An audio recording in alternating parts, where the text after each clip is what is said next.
అనగనగా పచ్చని పొలాలు, పెద్ద పెద్ద చెట్లు, చల్లని గాలి వీచే ఒక అందమైన గ్రామం ఉండేది. ఆ గ్రామంలో ఎన్నో జంతువులు, పక్షులు ఆనందంగా జీవించేవి. ఆ గ్రామంలో ఒక చిన్ని ఇంటి వద్ద ఒక చురుకైన కోడి ఉండేది. దాని పేరే చిట్టి. అదే గ్రామంలో ఒక పెద్ద మామిడి చెట్టు పైన తెల్లగా మెరిసే ఒక పావురం ఉండేది. దాని పేరే బుజ్జి.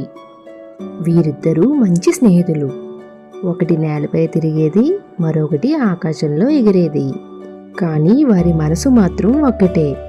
ప్రతి ఉదయం సూర్యుడు ఉదయించగానే చిట్టి నేలపై గింజలు వెతుకుతూ తిరిగేది. పైన చెట్టు కొమ్మ పైన కూర్చున్న బుజ్జి పావురం నవ్వుతూ శుభోదయం చిట్టి అని పలికేది. చిట్టి కూడా ఆనందంగా శుభోదయం బుజ్జి, ఈరోజు ఎక్కడికి వెళ్దాం అని అడిగేది. బుజ్జి చెప్పేది, ముందు ఆహారం వెతుకుదాం, తర్వాత ఆడుకుందాం. ఇద్దరూ కలిసి పొలాల్లో తిరుగుతూ గింజలు తింటూ పాటలు పాడుతూ చాలా ఆనందంగా గడిపేవారు. గ్రామంలో పిల్లలు కూడా వీరి స్నేహాన్ని చూసి ఆశ్చర్యపోయారు. ఒక పిల్లాడు చూసి వాళ్ళ అమ్మతో ఇలా అన్నాడు, అమ్మ, కోడి పావురం ఇలా మంచి స్నేహితులు ఎలా అయ్యారు? అమ్మ నవ్వుతూ చెప్పింది, స్నేహానికి రూపం కాదు బంగారం, మనసే ముఖ్యం. ఇది విన్న చిట్టి బుజ్జి ఇంకా దగ్గరయ్యారు. ఒకరోజు చిట్టి ఒంటరిగా అడవికి దగ్గరగా వెళ్ళింది. అక్కడ నేలపై చాలా గింజలు కనిపించాయి. వావ్, ఇవన్నీ నా కోసమే ఉన్నాయేమో అని ఆనందపడింది. అయితే అది గమనించలేదు. ఒక వేటగాడు వల వేసి వెళ్ళిపోయాడు.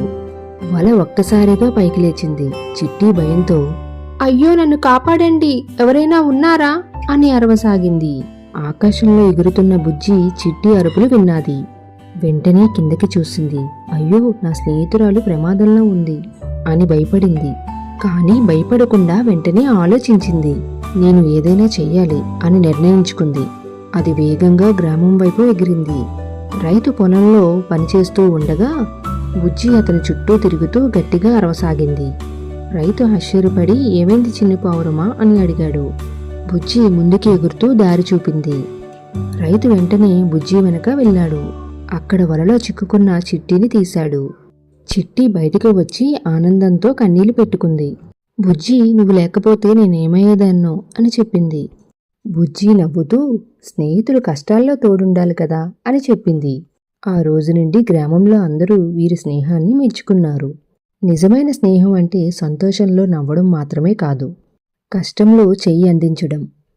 ఈ కథ మీకు నచ్చినట్టయితే లైక్ చేయండి, షేర్ చేయండి అండ్ అలాగే సబ్స్క్రైబ్ చేయడం మాత్రం మర్చిపోకండి.